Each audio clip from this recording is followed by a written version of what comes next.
Mike Willis of USA Wrestling. It's another edition of Team USA Tuesday, and I'm joined by current World Team member, 2018 World Silver Medalist, Sarah Hildebrandt. Sarah, how are you doing today? I'm doing great, thanks. Well, thanks for taking some time to come on and answer some questions. We're also joined by Sarah's cat. He will make lots Sarah, of what's your cat's name? My cat's name is Layan. He is loves to be the center of attention, so we'll probably be seeing his tail in my face. Yeah, very photogenic tail. All right, you ready to hop into this? Yeah, let's do it. All right, let's do it. Starting off, what is your favorite movie? My favorite movie is August Rush. Have you seen that one? It's with that guy from Charlie and the Chocolate Factory, and he's like a musical prodigy, and it's so amazing. Wow. Yeah, the last scene kind of gives you goosebumps. I don't remember too much about the movie, but I remember the last scene that stands out.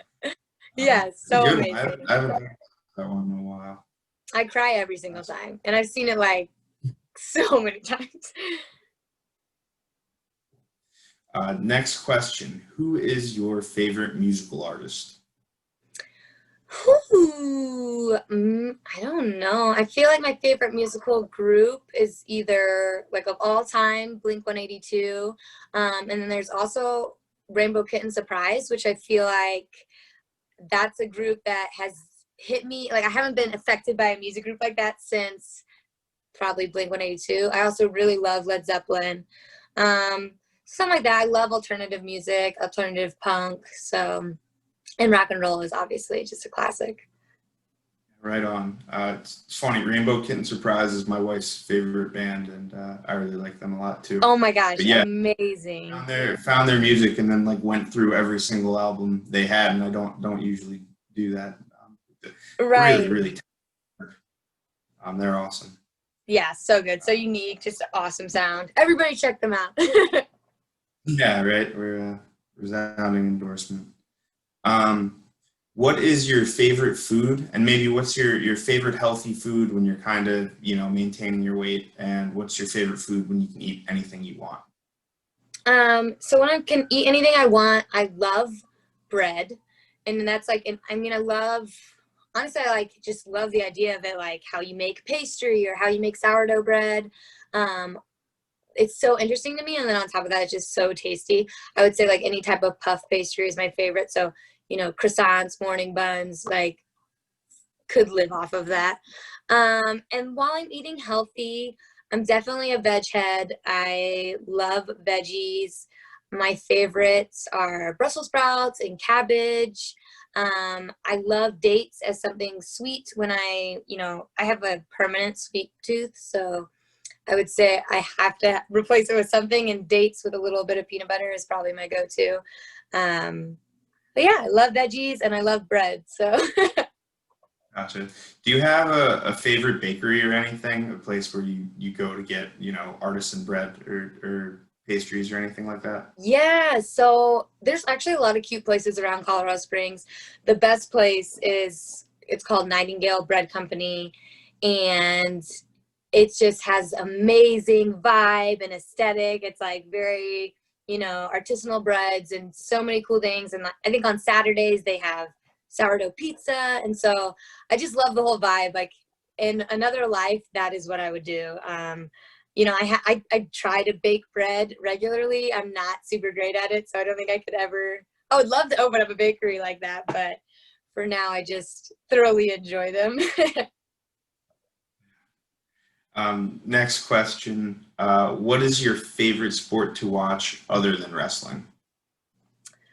I love tennis. I would say that's probably, I don't really watch a lot of TV at all. So I feel like if I am watching a sport, it's probably tennis. And my boyfriend loves basketball. So I have found myself, being like, oh, he's a Lakers fan. So I'll be like, how are the Lakers doing? And, kind of watching it when it's on. So, but I would say tennis is probably my favorite sport to watch. And if we're counting ballet as well, which I was a ballerina for a really long time, obviously I love ballet, to watch that. I mean, it's a show. So I think it's really gorgeous, and it's just a beautiful sport that it's really enjoyable to go and watch, especially during the holiday season or something like that. Yeah, so that actually kind of segues into my next question, which is what other sports did you play when you were growing up? Gosh, I feel like I tried everything. I was a ballerina, and that was probably ballet and soccer were probably the two sports that I did, just as seriously as wrestling growing up. So ballet, soccer, I was on swim team, but I did get disqualified from tournaments often because I would doggy paddle. But I didn't drown, so that's a plus. I played a lot of tennis. I did softball. But yeah, most seriously was dance and soccer, and then obviously wrestling.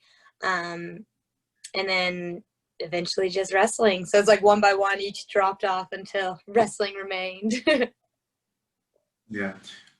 When did you make the decision to focus solely on wrestling? Not until my senior year of high school. Once I got to high school, I was pretty much just doing soccer and wrestling. They're different seasons, so I was able to do both.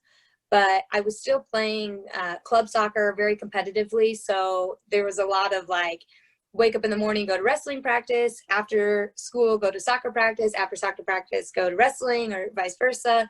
So it was just like all the way until like 8:30 at night playing sports.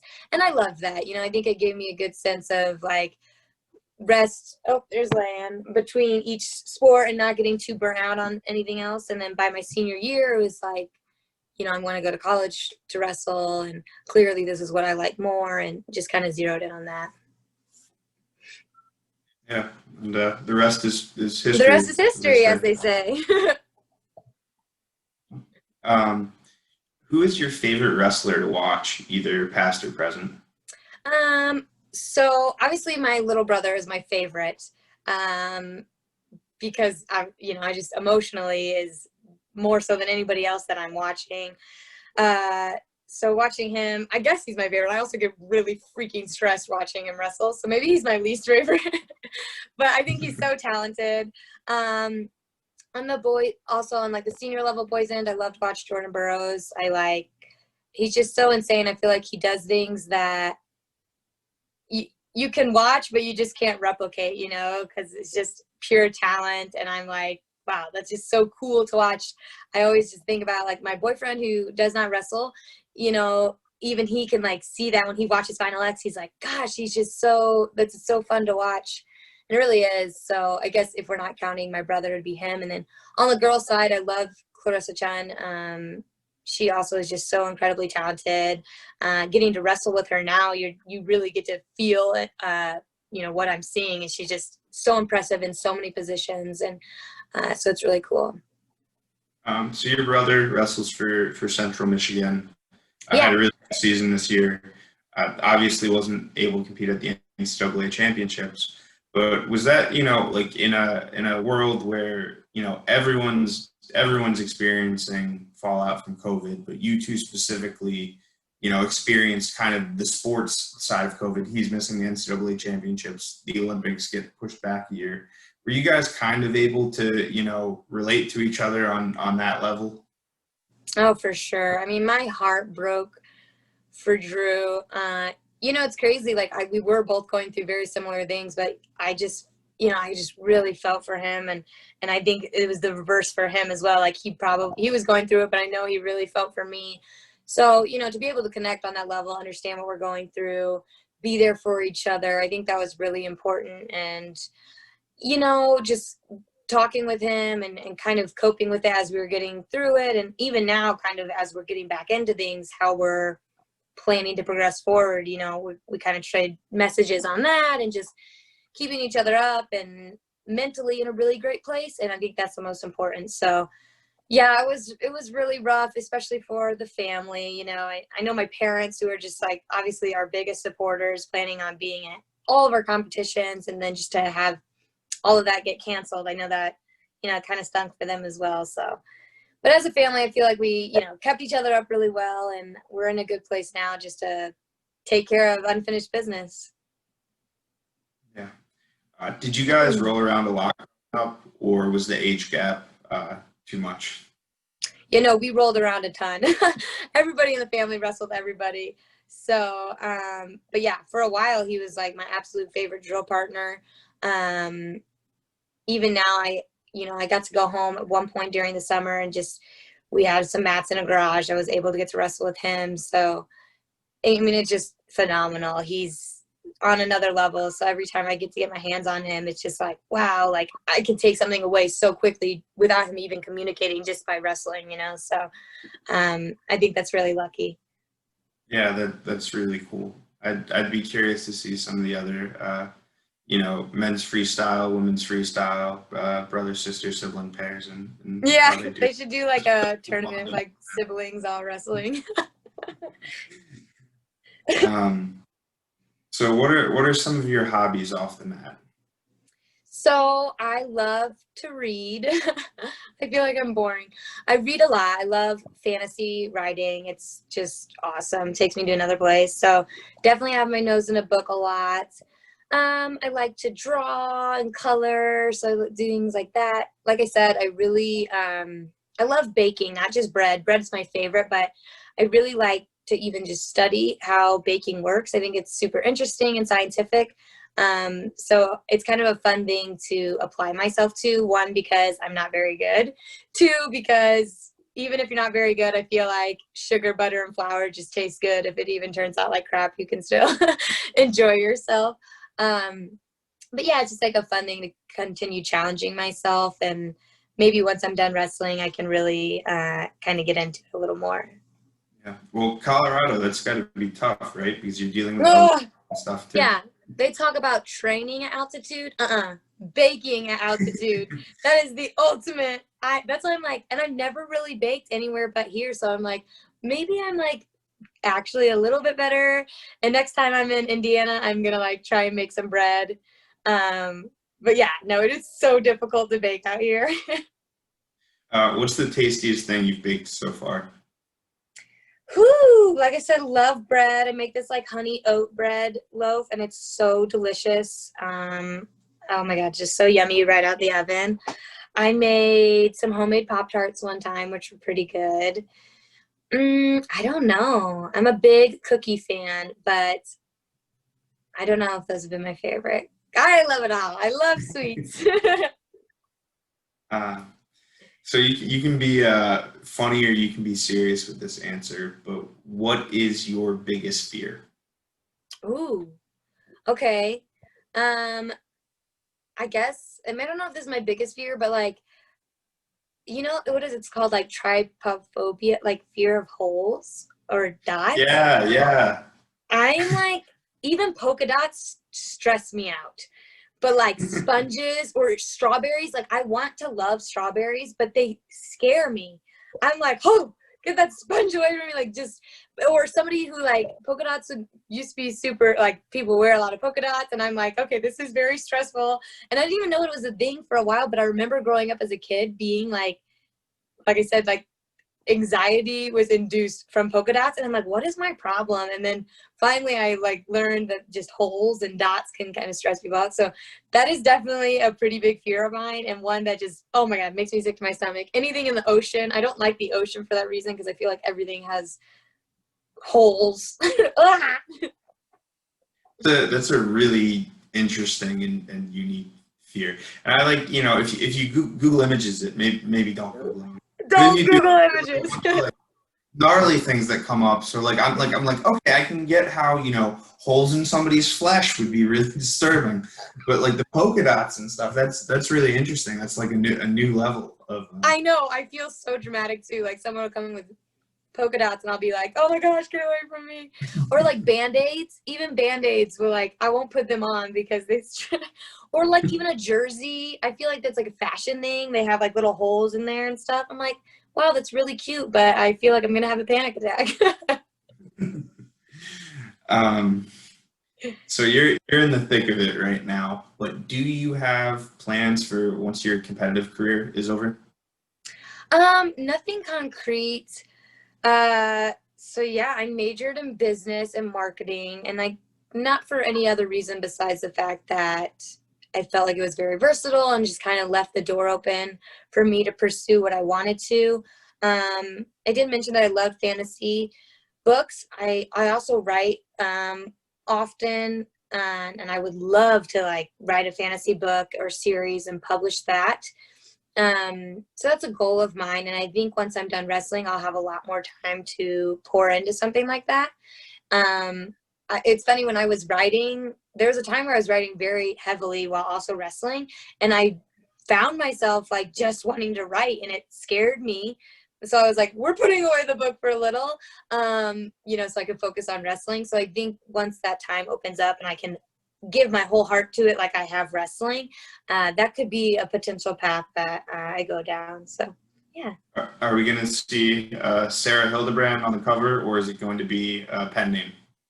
It's funny you say. I want a pen name, but I don't know. I like, part of me sees like S.A. Hildebrandt, and I'm like, oh, that's kind of good. Like, I could see that bold on the bottom of a book, but I also kind of like a pen name. Maybe I could just hide behind it in case everyone hates it, and I'll be like, man, who wrote that? Yeah, that's really cool. That's a really cool goal to have, something to strive for. Yeah. So usually I ask people how they first got involved in wrestling, but I saw your mom's video on, how she wrestles, and it was really sweet, touching video. Can you maybe talk a little bit about that and your perspective of how, you kind of got your parents to get on board with you wrestling? Yeah, I mean, I was definitely like, please, mom and dad. Like, I think our coach even ended up calling them and kind of just explaining it, because obviously they were a little worried, and that made sense.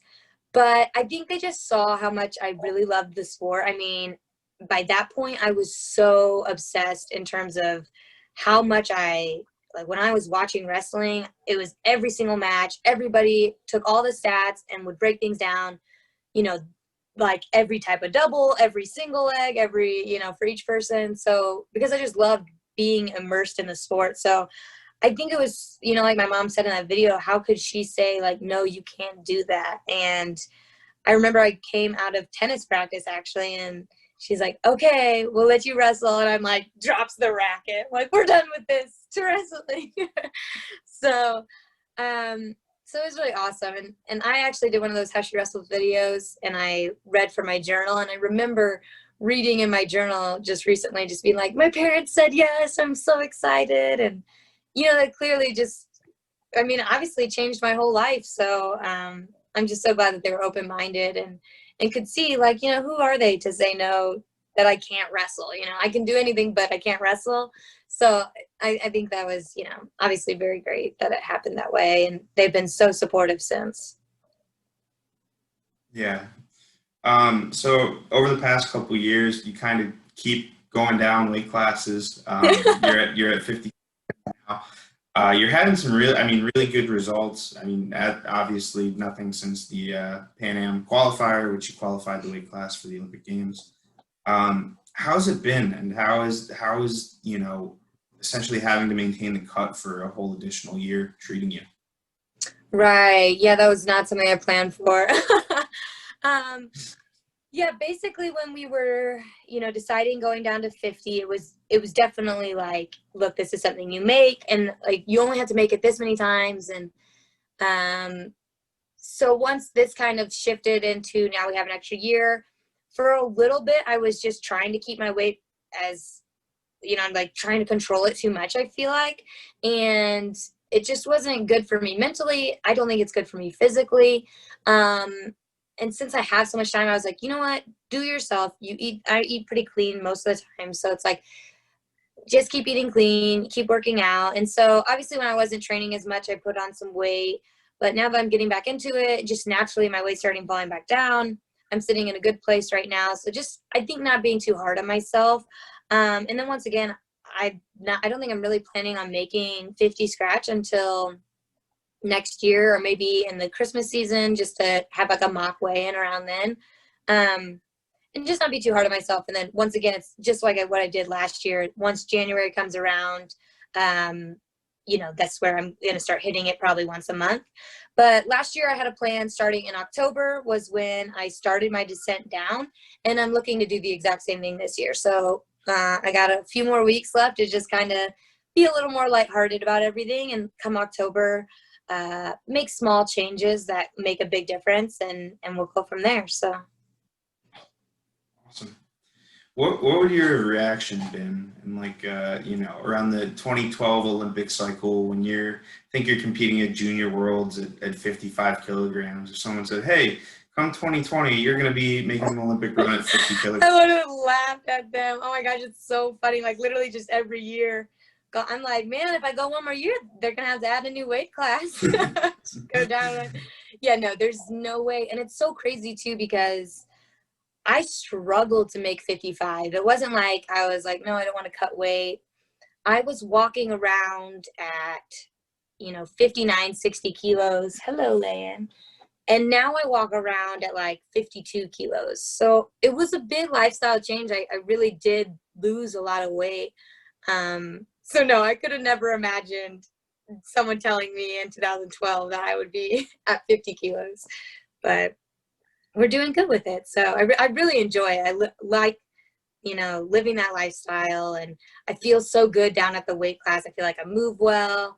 I don't feel like I'm depleted of energy by any means. So it's been a really great move.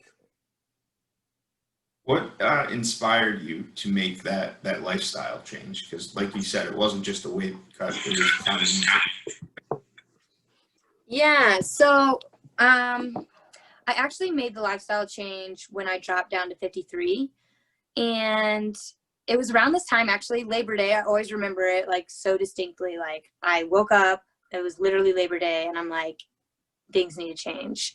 Like I had honestly just came back from a weekend out, just kind of partying and being crazy. And I just remember waking up and being like, you are never going to be successful like this. And I decided, it was after dislocating my elbow as well. So I was like, things need to change right now. And from that day forward, it was just like, okay, diet, I stopped drinking. I haven't drank in 3 years. And I started focusing on my diet. I started focusing on staying after practice, or maybe, 15 minutes of cardio in the morning, just things like that. And slowly everything else just kind of fell into place, like how I was sleeping, who I was hanging out with, what I was doing with my extra time.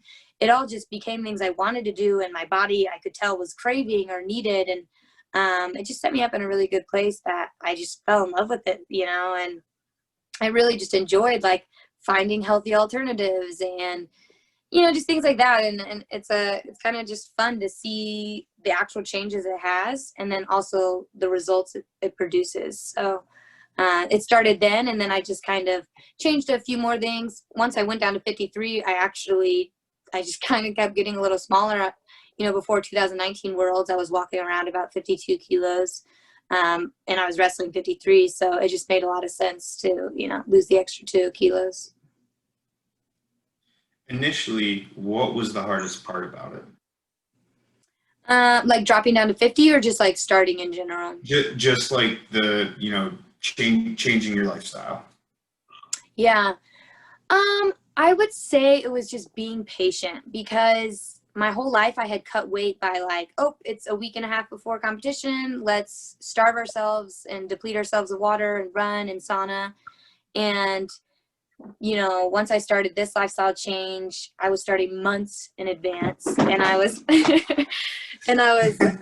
just understanding that, maybe I'm only losing 1 pound a month. And that's what I wanted it to be. I wanted it to be very natural. And so just, stepping on the scale every day and seeing no change at all, but having to trust the fact that you're making actual changes in the long run. And I think that was kind of the hardest part for me. And even now, just like, I noticed myself like kind of wanting to get back to where I was. And I'm like, no, be patient with yourself. This is a long process. Start in October, see results in January. So I think just understanding that consistency and patience with that consistency. Yeah. Um, what do you think the best advice you've received in your career has been? Ooh, I would say I don't know if I've ever heard this directly. I mean, I'm sure I have, but just like I said, being consistent. And Terry says it all the time. You got to show up every day. You gotta.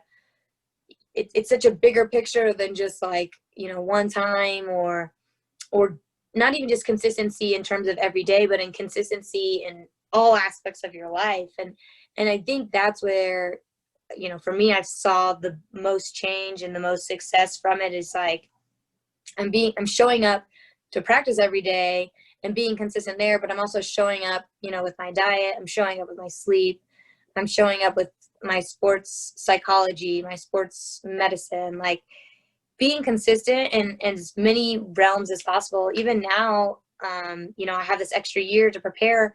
My immediate thought was, okay, what's a bad habit I do right now, or maybe a good habit I don't do? And what can I start doing now? So come April next year, it's ingrained in me. It's a good habit. So like for me, it's drinking more water. So, okay, that's what I'm going to do. It might take a little bit of time, but by April, I'm going to be hydrated. So I think just, coaches preaching that has really what's resonated with me the most. So, similar question. What advice would you give to somebody just starting out in their wrestling career? Oh, just starting out. I mean, I would say don't be hard on yourself. And that means there is a lot to this lifestyle, there's a lot to this sport, and myself and I'm sure so many other wrestlers and athletes are just very perfectionisty, and that just ruins everything, and it kind of you're so hard on yourself that it deters you from doing anything. And so I would say just give yourself a lot of grace, but with that, like, spend as much time as you can on the mat. Like, that's what I would say to any beginning wrestler. Just be on the mat, be a mat rat at that point in your career. You don't have to worry about overtraining. I feel like it's more so soak up the experience, put yourself in as many positions as possible, lose and have grace with those losses. And I think that just sets up a really great foundation, one, for learning, and two, for loving the sport, which is obviously the most important thing. Absolutely. Um, so 2018 was kind of your breakout year, and you take silver at the World Championships. After that tournament, do you think your expectations for yourself changed, or the expectations that other people had for you changed, or was there any added pressure? Now being a world medalist, or what did it feel like? Me personally, like, I would say earlier in 2018 was when my expectations shifted, where I was like, okay, I do believe that I can be the best in the world. I think, obviously after Worlds, then other people started seeing that. And I would say I did feel a little bit of pressure, especially going into 2019 Worlds. Yeah, obviously I expected myself to win, and I think other people expected me as well. I was coming in ranked number one, like, there was no reason that I shouldn't have been there. So I do think I carried some pressure into the 2019 season, and I felt it. Like, I felt very off that whole season. And I think just kind of adjusting to that was nothing I ever done before. Going into 2018, nobody knew who I was. And so I was just like climbing the ranks, and I'm just like, hey, here I am. And then it was a completely different story going into 2019. It was like, I was the girl to beat. I was the one with the target on my back, and it took me a whole year to adjust to that. And so, now 2020, once again, I still feel like the person that has a target on their back, and that people, have expectations for, but I do feel better managing it. And I, obviously still have those same expectations for myself. So I think that learning year was so important. And unfortunately it came with, poor results at World Championships, but I think it's going to produce very good results from here on out. So,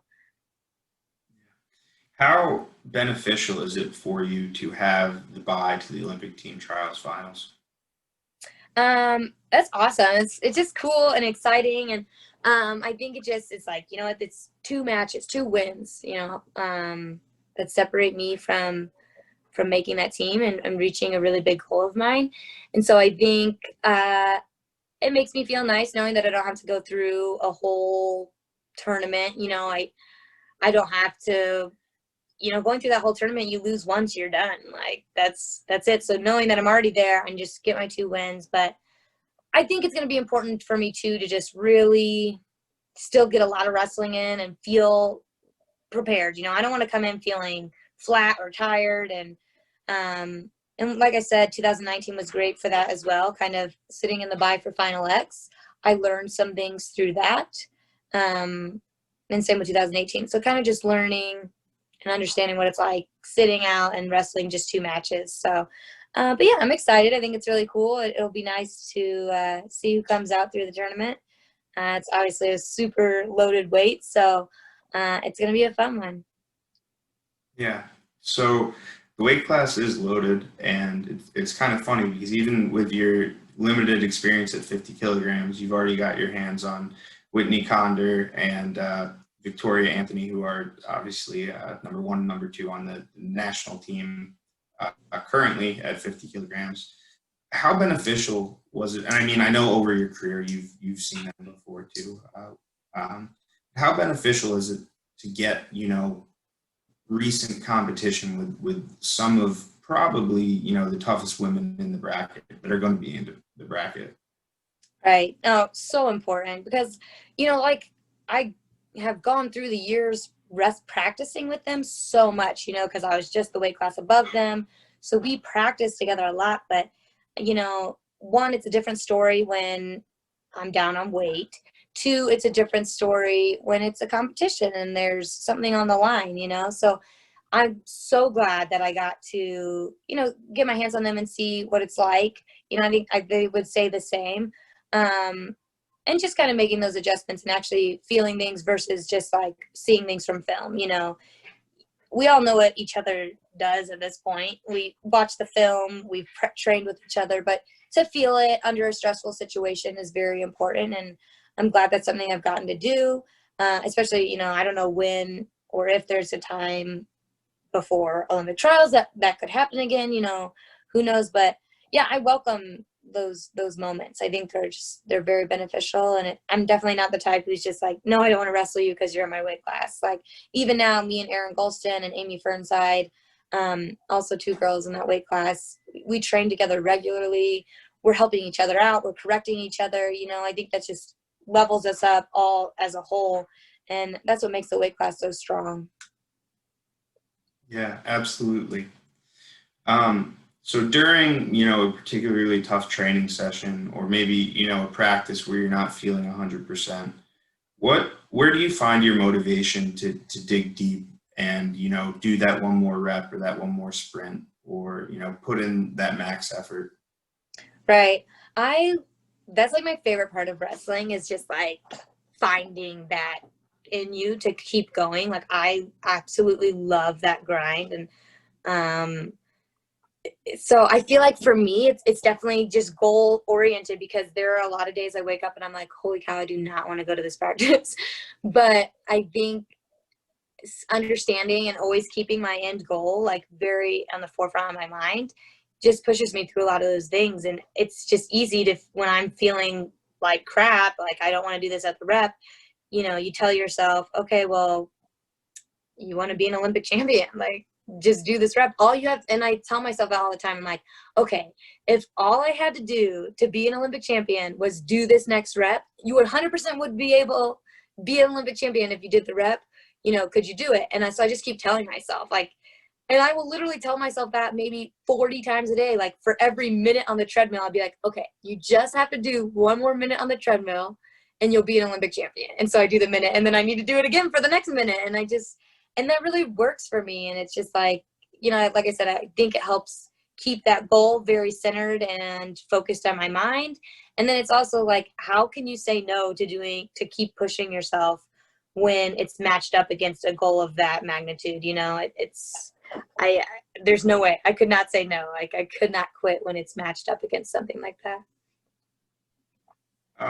Is it difficult at all to keep that kind of motivation on a daily basis when COVID-19 kind of came in and pushed everything back and pushed, the Olympics, which are, again, everyone's got 2020 circled on their calendar and they're taking place in 2021. Is it hard to make sure that you are doing everything you need to do to be prepared for that event that's now a year later than you thought it was Right. going to be? Yeah, that was hard. And I mean, I was like so volatile during those, like, from March to May, June, I feel like, I, in the same breath, I would be like super motivated. And then 2 seconds later, I'd be like, what's the point? And it was insane to kind of navigate that uh, just change of emotion so quickly. Um, and that was a learning process. And I think it was an important one in terms of just, like I said, giving myself grace. I tried to, when I didn't have access to wrestling or as much, exercising or working out, just to tell myself that I wasn't training as a wrestler at that time. I was just training to be an athlete. How can I be a great athlete? What does a great athlete do? They eat well, or they still go to sleep early or get their 9 hours of sleep, and they move their body and they stretch and all these things. I'm like, how can I just be a great athlete instead of focusing so much on wrestling, because I didn't have the access to wrestle, and that would do nothing but continue to stress me out and like, oh, I'm not doing enough for wrestling. So I tried to reframe it in that sense, like, am I doing enough to be a great athlete? And that kind of took some of the stress out of it. But I mean, I'd be lying to you if I said that I was not very emotional through a lot of it. Now that we've kind of the dates locked in and there seems to be kind of a path forward at this point, does that make it a little easier now? And now that you've got kind of accustomed to this new normal COVID world? Yeah. Oh my gosh. It's night and day. Like, I feel back to where I was. I'm live wrestling again. I'm training. I'm lifting. I have a very normal routine. And I'm a routine girl. So once I got back into that great routine, it's like, I feel like I'm doing the things I need to do in order to reach my goals. So yeah, it's great to be moving that way. I did see the IOC had said that we are pushing forward with the 2021 Olympics no matter what. So just kind of having that reassurance is also just like, all right, 300 and what, 8 days, let's go. Yeah. So before we finish this off, I do want to circle back around to something I asked you in the beginning, or we touched on in the beginning, I should say. What books are you reading right now? And in general, who are your favorite books and your most kind of inspiring authors?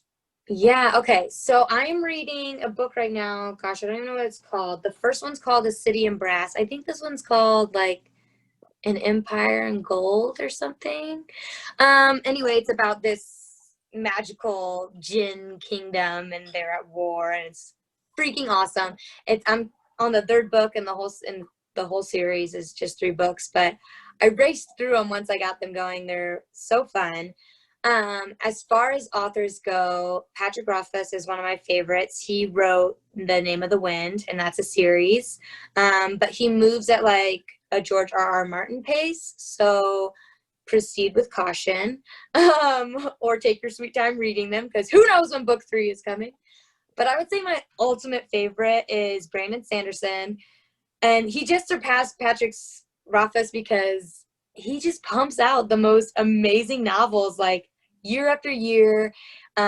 He has written a ton of series, but my most favorite is The Stormlight Archives, and it's just like fantasy heaven. I mean, awesome swords, war, love, powers, awesome land, super cool creatures. I mean, it's just so well written and exciting. There are like some chunk of novels though, so you're in for a treat because it just never stops. Yeah, well, I can obviously tell you're very passionate about reading. Right. So I would have been remiss if I didn't go back Yeah, thank you for letting me get my little book spiel out there. all right, and this is the last question I got for you, Sarah. But what is your best wrestling memory to date?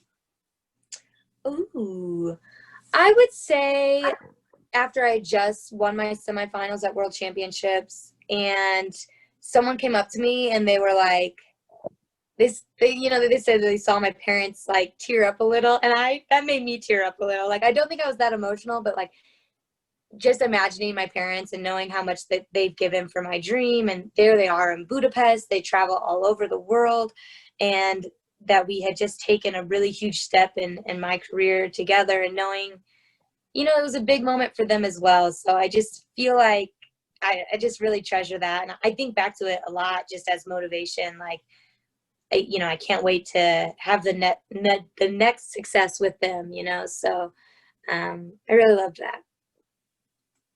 Awesome. Well, hey, Sarah, thanks for coming on today, giving some insight, giving some answers.